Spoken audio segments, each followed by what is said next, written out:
प्रिय विद्यार्थियों, नमस्कार। मैं डॉक्टर B.R. शास्त्री, सह आचार्य संस्कृत, बाबू शोभाराम राजकीय कला महाविद्यालय अलवर, आज आपको M.A. उत्तरार्ध संस्कृत विषय के साहित्य ग्रुप के प्रथम प्रश्न पत्र के पाठ्यक्रम स्थित वक्रोक्ति जीवितम ग्रंथ के रचनाकार आचार्य कुंतक का जीवन परिचय, समय तथा कृतित्व के विषय में अध्यापन कराऊंगा। आचार्य कुंतक की एकमात्र कृति है वक्रोक्ति जीवितम। प्रकृत शास्त्रीय ग्रंथ वक्रोक्ति जीवितम कविवर आचार्य राजनक कुंतक की एकमात्र उपलब्ध अपूर्ण अर्थात खंडित रचना है। ये माना जाता है कि रचना पूर्ण नहीं है, अपूर्ण है। यद्यपि अपने पूर्ववर्ती महाकवियों की परंपरा के अनुसार ही, क्योंकि जैसे पहले परंपरा थी कवियों की कि वो अपने विषय में कुछ भी मार्गदर्शन या संकेत नहीं देते थे, उसी तरह आचार्य कुंतक ने भी ग्रंथ आरंभ में आत्मविषयक कोई भी निर्देश नहीं दिया। उन्होंने अपने ग्रंथ में कहीं ये कोई निर्देश नहीं दिया कि उनका समय कहाँ था, कब था। संभव है कि ग्रंथ की परिसमाप्ति पर उन्होंने आत्मविषयक कुछ लिखा हो, किंतु ग्रंथ का अंतिम भाग आज भी अप्राप्य होने के कारण इस विषय में कुछ भी पता नहीं चलता है कि आचार्य कुंतक का समय क्या था। तथापि अनन्या ने उपलब्ध आंतरिक एवं बाह्य साक्ष्यों के आधार पर, पुस्तक में स्थित कुछ आंतरिक साक्ष्य, कुछ बाह्य साक्ष्यों के आधार पर आचार्य कुंतक के समय निर्धारण आदि पर विचार किया जा रहा है।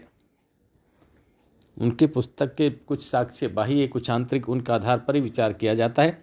आचार्य कुंतक ने अपने वक्रोक्ति जीवितम ग्रंथ में आनंदवर्धनाचार्य के ध्वन्यालोक से अनेक कारिकाएं एवं उदाहरण प्रस्तुत किए हैं। आचार्य आनंदवर्धन के द्वारा लिखित ग्रंथ था ध्वन्यालोक। आचार्य कुंतक ने ध्वन्यालोक की अनेकों कारिकाएं यहाँ उदाहरण रूप में प्रस्तुत की हैं।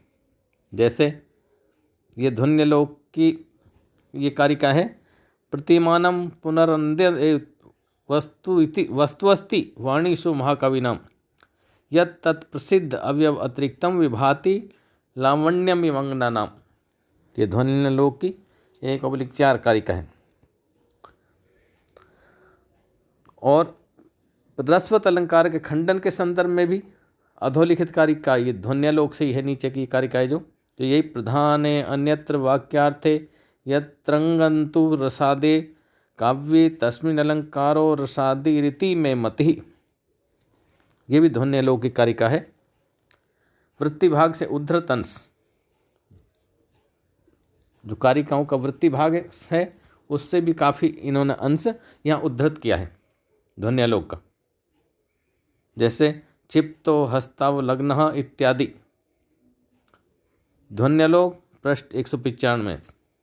किम हास्येन नैमे प्रियास्यसि इत्यादि। ये भी ध्वन्यालोक से दिया है, जो ध्वन्यालोक पृष्ठ संख्या 193 पे। स्वेच्छा केसरिणः इत्यादि, ये भी ध्वन्यालोक का है। इस प्रकार निश्चयात्मक रूप से ये कहा जा सकता है कि आचार्य कुंतक आनंदवर्धनाचार्य के ध्वन्यालोक की कारिकाओं तथा वृत्तिभाग से सुपरिचित थे। वो इससे सुपरिचित थे, ये ग्रंथ उन्होंने पढ़ा हुआ था, इसलिए उन्होंने ध्वन्यालोक के अनेक श्लोक और कुछ वृत्ति अंश भी उद्धरण किए हैं। तो ये उसके परवर्ती कवि थे। इससे सिद्ध हुआ कि आचार्य आनंदवर्धन के परवर्ती कवि हैं, बाद में कवि हुए। ये आचार्य आनंदवर्धन के बाद हुए हैं, इनका समय आचार्य आनंदवर्धन के बाद है। तो ये निश्चित हो गया कि आचार्य कुंतक आचार्य आनंदवर्धन के बाद में हुए हैं। इसी प्रकार कविवर राजशेखर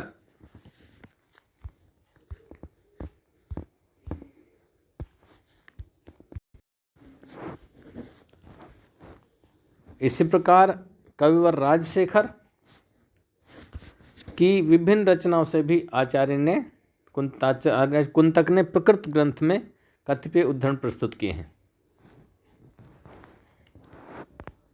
प्रकरण वक्रता का उदाहरण यहाँ दिया है। यथा बाल रामायणे चतुर्थे अंके लंकेश्वर अनुकारी नटः प्रहस्तानुकारिणा नटेन अनुवर्तमानः कर्पूर इव दग्धो अपि शक्तिमान यो जने जने नम्हे श्रृंगार बीजाय तस्मै कुसुम धनवने। बाल रामायण का चौथा श्लोक है। महाकवि राजशेखर को विचित्र मार्ग अनुयायी कवि निर्दिष्ट करते हुए उन्होंने यहाँ स्पष्ट कहा है, तथैव चे विचित्र वक्रत्व विजृंभन्ति हर्षचरिते प्राचुर्येण भट्टबाणस्य भाव्यते भवभूति राजशेखर विरचितेषु बंद सौंदर्ये शुभगेषु मुक्तेषु परिदृश्यते।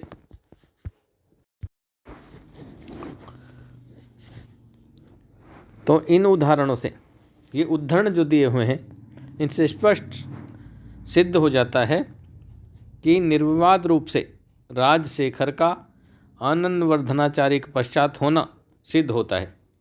राजशेखर आनंदवर्धन के बाद हुए। अब आचार्य कुंतक के समय निर्धारण से पूर्व राजशेखर के समय पर हमें विचार करना आवश्यक है। प्रोफेसर कोनो ने किन्हीं शिलालेखों के आधार पर राजशेखर को चेदी राजवंश से संबंधित माना है कि ये चेदी राजवंश में पैदा हुए थे। एक किंवदंती के अनुसार राजशेखर ने अपने तीनों नाटक श्री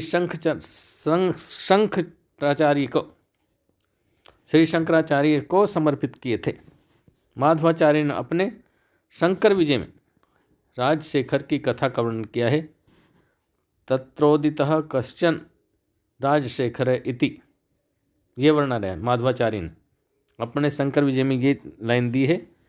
तो जर्मन विद्वान फ्लीट महाशय ने असनी शिलालेख जो 974 विक्रम संवत का है, 917 ईस्वी से राजा महिपाल को ही संबंधित माना है, जिनके गुरु राजशेखर थे। कि राजा महिपाल के गुरु राजशेखर थे। राजशेखर का समय 974 विक्रम या 917 ईस्वी ये है। जैसे स्वयं राजशेखर ने अपने विभिन्न ग्रंथों में भी दर्शाया। स्वयं राजशेखर ने अपने विभिन्न ग्रंथों में लिखा है, देवो यस्य महेंद्रपाल नृपति शिष्यो रघुग्रामणी, ये बाल भारत में लिखा है। और भी लिखा है, रघुकुल तिलको महेंद्रपाले सकल कला निलयः स यस्य शिष्यः, ये भी राजशेखर ने लिखा है। और कर्पूर मंजरी में लिखा है, बाल कई रावो निभ्रा रासतः उज्झाओ। पिसेल महोदय ने इन निर्भय राज को महेंद्रपाल ही माना है।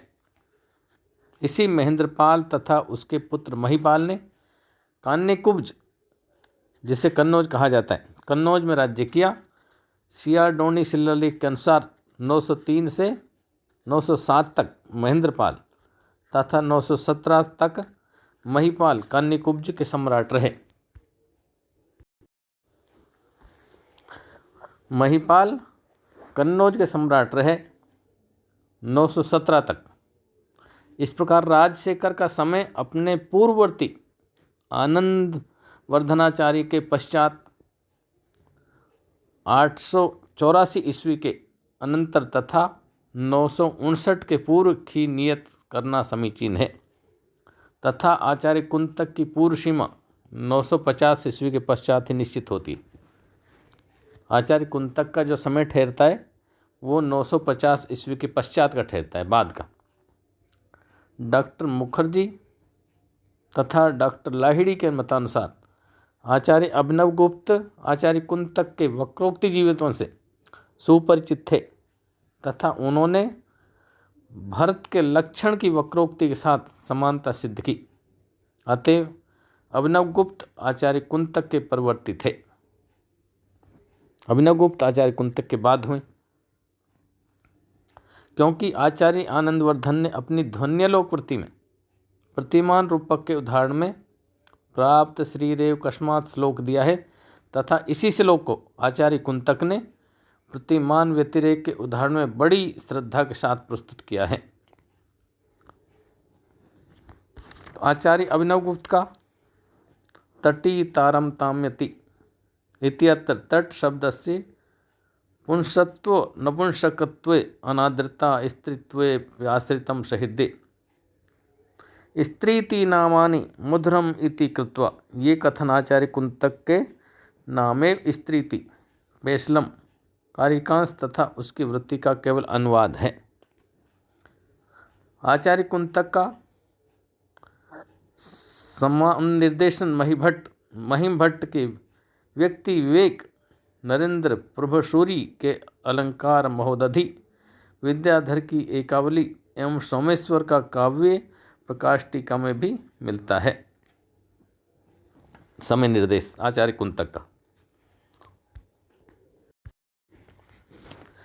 इस प्रकार निर्वाद रूप से उपर्युक्त ग्रंथकार आचार्य कुंतक के परवर्ती थे तथा इन सब में महिम भट्ट प्राचीनतम थे। आचार्य महिम भट्ट ने आचार्य कुंतक की वक्ताओं तथा ध्वन्यालोकार आचार्य आनंदवर्धन की ध्वनियों को एक रूप कहा है। आचार्य कुंतक की ही कारिकाओं को उद्धृत किया है। साहित्य मीमांसाकार ने जो उसने लिखा है ध्वनि वर्ण पदार्थेषु वाक्ये प्रकरणे तथा प्रबंधे अपि आहु आचार्या कैचित् वक्रत्वमाहितम, ये लिखा है। अतः महिम भट्ट, अभिनवगुप्त, नरेंद्र प्रभसूरी, विद्याधर तथा सोमेश्वर प्रभृति ग्रंथकार आचार्य कुंतक की परसीमा बनाते हैं। इस प्रकार विविध विवेचनों से आचार्य कुंतक की पूर्व सीमा 950 ईस्वी तथा पर सीमा 1015 ईस्वी मानी जा सकती है। 950 से 1015 के बीच में हुए आचार्य कुंतक, क्योंकि आचार्य अभिनवगुप्त का जन्म 950 से 60 ईस्वी में निर्धारित कर उनका कृतित्व काल 990 से 1014-15 ईस्वी ही संभव है तथा आचार्य अभिनव से पूर्व आचार्य कुंतक का होना निश्चित है। आचार्य कुंतक शैव थे। वक्रोक्ति जीवितम के प्रारंभ में वृत्ति में उन्होंने शिवजी की वंदना की है।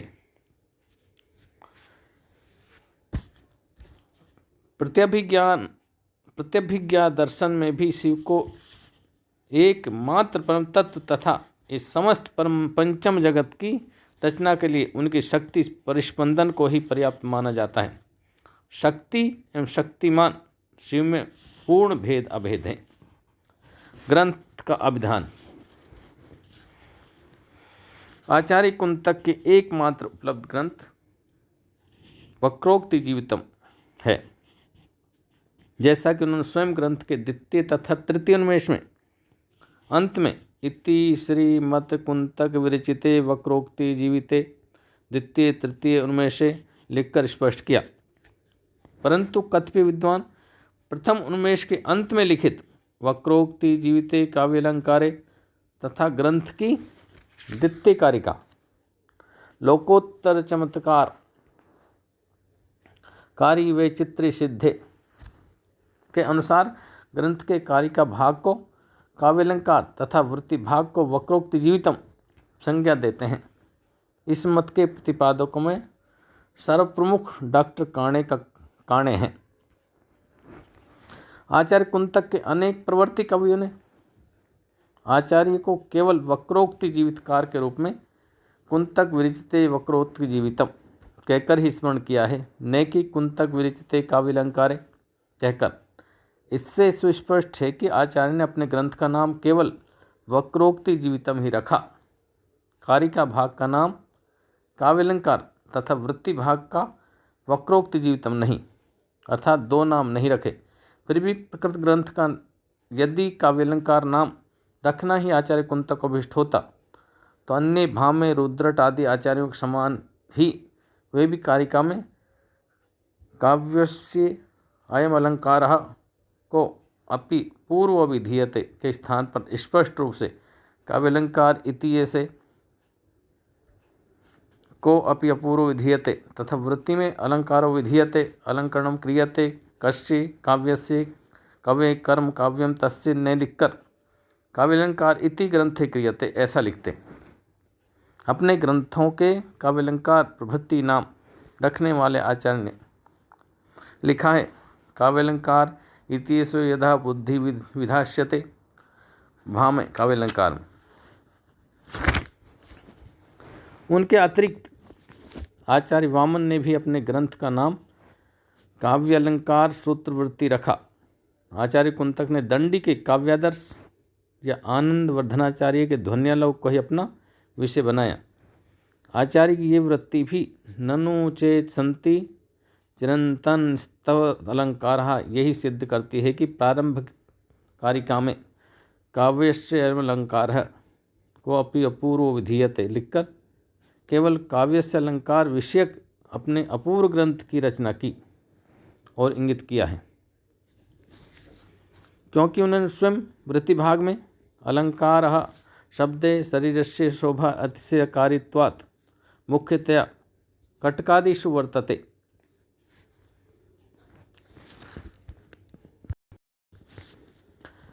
तत्कारित्व सामान्यात् उपचारात् उपमादिषु तद्वतेव चेत् तत्सदृशेषु गुणादिषु तथैव चेत् तद अभिधायिनी ग्रंथे अलंकार शब्द की एतदर्थ ही व्याख्या की होगी, निरर्थक नहीं।